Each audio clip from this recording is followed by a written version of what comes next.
The shiur is dedicated L'Zeicha Nishmas Rachalea Bas Rab Chaim Tzvi.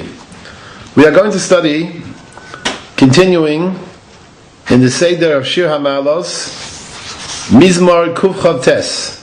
Again, one of the Mizmorim that's found after Mincha on Shabbos afternoon, a classic Mizmor, which has a number of similarities to other Mizmorim that we've examined, but it has its own rather unique and distinctive elements that are clearly, shall we say, very special. When we look at this particular Mizmor, right away we are struck by the sense of tsar, the sense of anguish, and the sense of tzara that somehow is an overriding factor that seems to be the major tone of this particular Mizmor.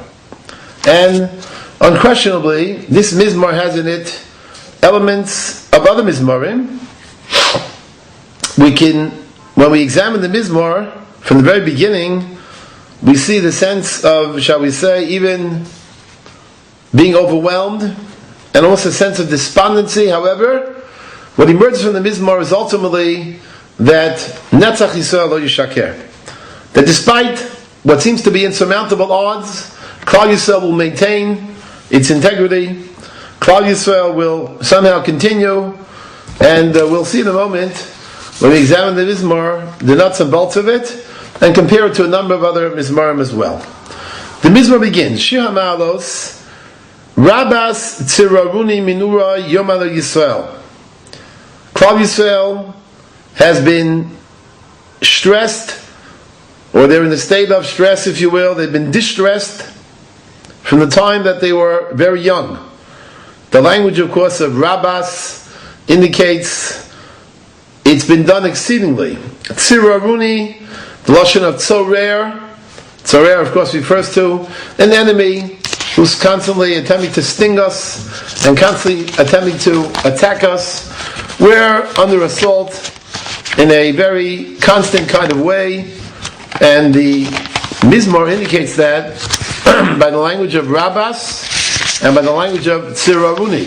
And of course, this is something which is from the days of antiquity, from the time Klal Yisrael, from its very youth, they've been subject to this kind of attack. Again, Pasuk Beis repeats the same idea. Rabas Tziraruni Minurai, that even though we've been constantly under siege, however, Gam Lo Yachluli, they'll never be able to be menatzeach, they'll never be able to emerge on top with a sense of nitzachon. So here we have two psukim that are clearly indicating a kind of siege, a kind of attack that we're constantly under. If you will, even perhaps this is one of the perakim in Tanakh, here in Tehillim specifically, that focuses on the sense of anti-Semitism, the constant pursuit and the constant attack. Again, in both psukim, in Pasuk Aleph, Rabas Tziraruni Minurai, and Rabas Tziraruni Minurai, again in Pasuk Beis, which of course, again, reminds us of a number of other perakim in Tehillim, especially in the context of the Shir Hamaalot. For example, in Kuf Chaf, also began in a similar kind of fashion, Shir Hamaalot El Hashem, Batzarasali Karasi Vayaneni. Again, the sense of tzara seems to be an overwhelming sense that also is common not just in Kuf Chaf, but here in Kuf Chaf Tes as well.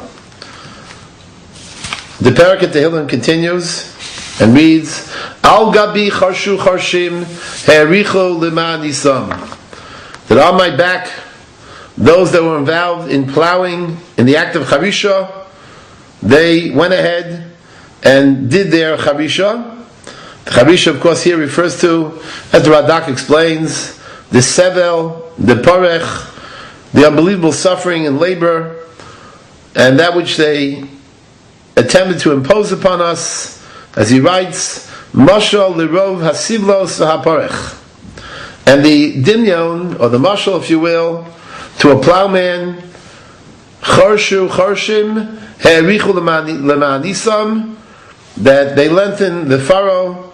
Here Rashi comments in a very beautiful way Rashi says this is the Tehillim HaMachresha, and not only Rashi, but the Radak also indicates this. Hu akav sheyacho shachoresh b'shvarim b'sadeh kishir sheyirtza bo v'achar kach yachzor v'yaseh acher kamo v'chein at sheyachosh kol hasadeh v'chol mashiach oroch hamanis tiyeh yagia shvarim rabba ki lo yanuchu ad rosh hakav u'v'yomro ha'erichu l'man isa v'tzaloma shel anasnu asal anuach me'avodasam misivlosam.